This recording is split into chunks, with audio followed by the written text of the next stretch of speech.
जी, अशफाक अहमद साहब की किताब ज़ाविया से जो मज़मून आपके सामने पहले बयान किया उसका दूसरा क्लिप है। इसका उन्वान था एक उस्ताद अदालत के कटहरे में।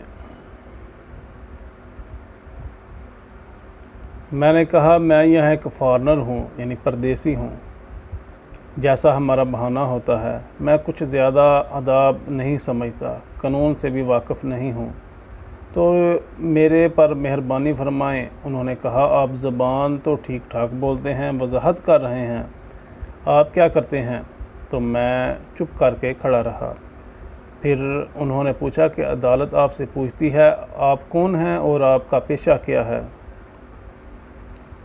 मैंने कहा मैं एक टीचर हूँ, प्रोफेसर हूँ रोम यूनिवर्सिटी में।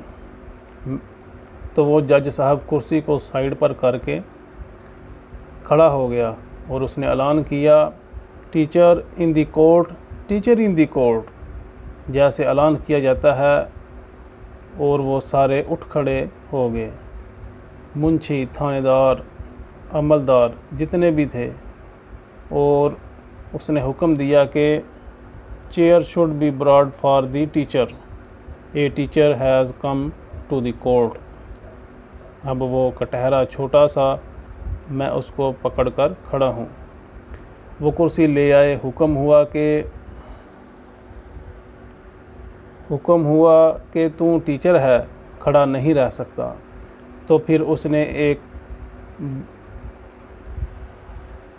एक बानी पढ़नी शुरू की। जज ने कहा कि ए मोअज़्ज़ज़ उस्ताद, ए दुनिया को इल्म अता करने वाले उस्ताद, ए मोहतरम तरीन इंसान, ए मोहतरम इंसानियत, आपने ही हमको अदालत का और अदल का हुक्म दिया है और आप ही ने हमको ये इल्म पढ़ाया है और आप ही की बदौलत हम इस जगह पर बराजमान हैं।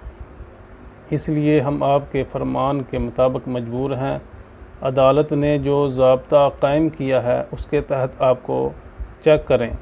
बावजूद इसके कि हमें इस बात की शर्मिंदगी है और हम बेहद अफसरदा हैं कि हम एक उस्ताद को, जिससे मोहतरम और कोई नहीं होता, अपनी अदालत में ट्रायल कर रहे हैं। और ये किसी भी जज के लिए इंतहाई तकलीफ़दा मौका है कि कोर्ट में कटहरे में एक उस्ताद मुकर्रम हो और उससे ट्रायल किया जाए। अब मैं शर्मिंदगी अपनी जगह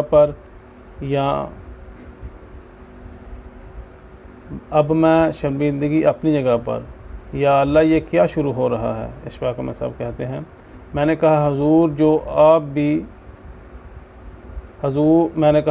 जो भी आपका कानून है, इल्म या जैसे कैसे भी आपका ज़ाब्ता है, उसके मुताबिक करें, मैं हाज़िर हूँ।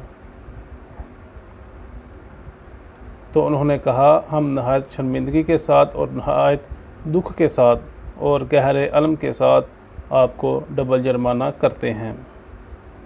1.5 रुपया हो गया। अब जब मैं उठ के कुर्सी में से उसी कटहरे में से निकल कर शर्मिंदा बाहर निकलने की कोशिश कर रहा था, वो जो जज, उसका अमला था, उसके मुंशी थे, वो सारे जनाब मेरे पीछे पीछे जा रहे थे कि हम एहतराम के साथ आपको रुखसत करते हैं। मैं कहूँ मेरी जान छोड़ें, ये बाहर निकलकर मेरे साथ क्या करेंगे? आगे तक मेरी मोटर तक मुझे छोड़ के आए, जब तक मैं वहाँ से स्टार्ट नहीं हो गया। वो अमला वहाँ पर ऐसे ही खड़ा था। अब मैं लौट के आया तो मैं समझा, या अल्लाह, मैं बड़ा मुअज़्ज़ज़ आदमी हूँ। और मोहल्ले वालों को भी आकर बताया कि मैं ऐसे गया था और वहाँ पर ये हुआ। वो भी जनाब, और मेरी जो लैंड लेडी थी, वो भी बड़ी खुशी के साथ मोहल्ले में चौड़ी होकर घूम रही थी कि देखो हमारा ये टीचर गया और कोर्ट ने इतनी इज़्ज़त की। उसकी इज़्ज़त अफजाई हुई तो मैं ये समझा कि उसके साथ साथ मेरी तनख्वाह में भी इजाफ़ा होगा। देसी आदमी जो है ना, वो चाहे टीचर भी हो, वो ग्रेड का ज़रूर सोचेगा। कितनी भी आप इज़्ज़त दे दें, कितना भी एहतराम दे दें, वो फिर भी ज़रूर सोचेगा कि मुझे कहीं से 4 पैसे भी मिलेंगे कि नहीं। मैंने अपने रेक्टर से पूछा तो उसने कहा नहीं, तनख्वाह यहाँ प्रोफेसर की इतनी ही है जितनी तुम्हारे पाकिस्तान में है। वो कोई माली तौर पर इतने बड़े नहीं होते, लेकिन इज़्ज़त के एतबार से बहुत बड़े हैं। रुतबा उनका बहुत ज़्यादा है। और कोई शख्स यहाँ कोई ब्यूरोक्रेट हो, यहाँ कोई जज हो, आपने देख ही लिया है, यहाँ का ताजर हो, यहाँ का फ्यूडल लॉर्ड हो, वो उस्ताद के रुतबे के पीछे उसी तरह चलता है जैसे रूम के दिनों में ग़ुलाम अपने आका के पीछे चलते थे। माली तौर पर वो भी बेचारे हैं। यही इनका कमाल है कि माली तौर पर कम तर हैं, लेकिन रुतबे के एतबार से बहुत ऊंचे हैं। जैसे सुकरात जो था, वो अपने खंडरों में और फोरम में खड़ा होकर नंगे पांव बात करता था, लेकिन उसका एहतराम था। वो कोई अमीर आदमी नहीं था। मेरा बॉस कहा करता था, you have changed your profession for a handful silver. ये था जो इशफाक अहमद साहब का पहला मज़मून, एक उस्ताद अदालत के कटहरे में। उसके बाद एक और दूसरा मज़मून है जिसका अनवान है दिए से दिया। ये उस ज़माने की बात है जब मैं नया वलायत से आया था, तो इस बात की धुन सवार थी कि किसी से हमारे यहाँ जैसे विज़डम ऑफ द ईस्ट कहा जाता है उसके बारे में मालूमात इकट्ठी की जाएं। तो इस सिलसिले में मुझे मुख्तलिफ़ इलाक़ों में, मुख्तलिफ़ जगहों पर, मुख्तलिफ़ कोनों कदरों में जाना पड़ा। ख़ास तौर पर मैंने ऐसे डेरे तलाश किए जहाँ बाबे लोग रहते थे। और आपने ये लफ्ज़ मेरे मुंह से बार बार सुना होगा। तो मैं हज़रत साईं हज़रत शाह साहब के डेरे पर जाता था। इशफाक अहमद साहब कहते हैं,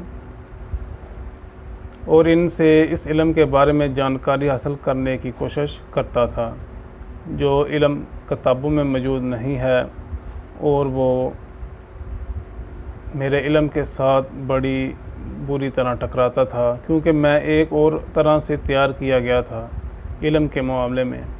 वहाँ का इल्म एक और तरह का इल्म था, लेकिन मुझे उसमें दिलचस्पी थी। लेकिन उसके साथ साथ एक ख़राबी थी कि जो मेरे साथी और मेरे असर अदीब थे, लिखने वाले थे, इस बात को बहुत बुरा समझते थे कि हमारा एक पढ़ा लिखा आदमी सियाना बयाना इतनी दूर से होकर आया है, वलायत में पढ़ता भी रहा, ये किस बेहुदा कारोबार में लग गया है। और उनको बड़ी तकलीफ़ भी होती थी और मेरे ख़िलाफ़ बड़े कॉलम भी लिखे गए। मेरी बीवी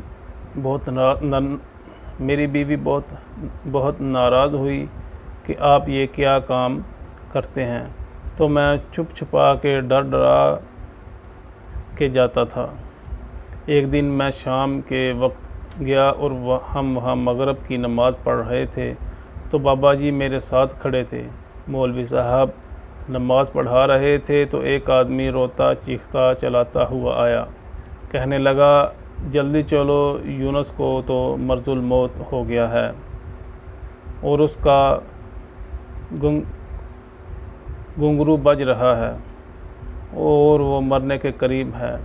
उसने कहा कि बाबा जी को बुला कर लाओ, वो मेरे सरहाने बैठ कर सूरह यासीन पढ़ें। उस वक्त हम नमाज़ पढ़ रहे थे तो बाबा जी ने मुझे कोहनी मार के कहा, बेटा नीयत तोड़ दो। नमाज़ पढ़ते हुए नीयत क्यों तोड़ी जाए? मैं पहले उनकी इस बात को नहीं समझा, लेकिन उन्होंने कहा नीयत तोड़ दो। मैंने कहा अच्छा जी। मैं चूँकि अंडर ट्रेनिंग था तो मैंने कहा जैसे ये कहते हैं ठीक है। कहने लगे, देखो ऐलान हो गया है, एक आदमी मुश्किल में है, पहले उसकी मुश्किल दूर करनी चाहिए, फिर आकर हम नमाज़ पढ़ लेंगे, बाद में पढ़ लेंगे। क्योंकि नमाज की क़ज़ा है, खिदमत की क़ज़ा नहीं। कोई आदमी साइकिल से गिर जाए, ज़ख्मी हो जाए, आप कहें मैं मगरिब पढ़ा हूँ फिर आकर उठाता हूँ, ये ठीक नहीं। अब ये मेरे लिए बिल्कुल नई थी और अजीब थी। खैर उठे, जिस घर जाना था गए, वो भी देखा। खैर वो एक लंबी कहानी है, मैं आपको फिर कभी सुनाऊंगा और वो दिलचस्प है। वापस अपनी जगह पर हम लौट के आए, रक्शे से उतरे तो मैंने रक्शे वाले को कुछ पैसे दिए। उसके कोई 3 रुपये 80 पैसे बनते थे। मैंने कहा इसको 4 रुपये दे दिए। मैंने उसको 4 रुपये दे दिए। वो ये समझा कि मैंने एक बहुत बड़ा मार का मारा है। तो बाबा जी ने पूछा पुत पैसे दे दिए? मैंने कहा दे दिए। कहने लगे कितने दिए? मैंने कहा 4 रुपये। तो कहने लगे क्यों? मैंने कहा उसके 3 रुपये 50 पैसे या 80 बनते हैं, 80 पैसे बनते थे। तो मैंने उसे 4 दे दिए। उन्होंने कहा क्यों? कहने लगे तुसी भी तां दिते विचों देने सी, तुसी केड़ा पल्लियों देने सी। कहने लगे तुसी भी तां दिते विचों देने सी, तुसी केड़ा पल्लियों देने सी, यानी खुदा के दिए हुए पैसों में से देने थे, कौन सी अपनी जेब से अदा करने थे। फिर उसने मुझे थोड़ा सा हिलाया, लेकिन मैंने उसको समझा अक़ली तौर पर, इक़्तिसादी तौर पर। इमोशनली मेरे अंदर नहीं उतरी वो बात, लेकिन उसके बारे में सोचता रहा, गौर करता रहा। अगले दिन हमारे एक दोस्त, बहुत प्यारे दोस्त इब्ने अनशा, वो कराची से आए और मुझे घर ढूंढते रहे। फिर उन्हें पता चला कि मैं इस वक्त कहीं और जगह मौजूद नहीं हूँ, किसी लाइब्रेरी में नहीं। उन्होंने सोचा मैं इशफाक ज़रूर डेरे पर गया होगा। तो उन्होंने सोचा मैं यानी इशफाक ज़रूर डेरे पर गया होगा। चनाचा वो इतना एक बड़ा डंडा लेकर, वो बांस का था, मुझे ढूंढता डेरे पर आ गया। उसे पता था अब अंदर तो दाखिल नहीं हुआ, बाहर खड़ा रहा। उसको तकलीफ़ भी थी, शर्मिंदगी भी कि ये आदमी किस जगह पर आकर बैठता है। मैं अंदर बैठा रहा, मैं डरा हुआ था। उसने कहा बाहर आओ तुम।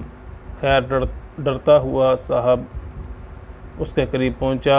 उसने कहा तुम्हें शर्म आनी चाहिए, तुम्हें कितनी मरतबा कहा है ये ज़माना साइंस और टेक्नोलॉजी का है, तुम किस फजूल जगह पर आकर बैठ जाते हो और क्या सीखते हो यहाँ पर। मेरे 2 दोस्त थे, एक इब्ने अनशा और एक नून मीम राशिद। ये साइंस और टेक्नोलॉजी से बहुत मरूब थे और कहते थे कमाल ही कर दिया है साइंस ने। मैं UNO में गया, नून मीम राशिद के दफ्तर में। ऊपर की मंजिल से कोई 42वीं मंजिल थी। जब नीचे उतरे तो मेरे साथ साथ चले आ रहे थे। तो जब हम एक डाकखाना पर रुके तो कहने लगे खैर आगे हो तुम गांव से, ना तुम्हारे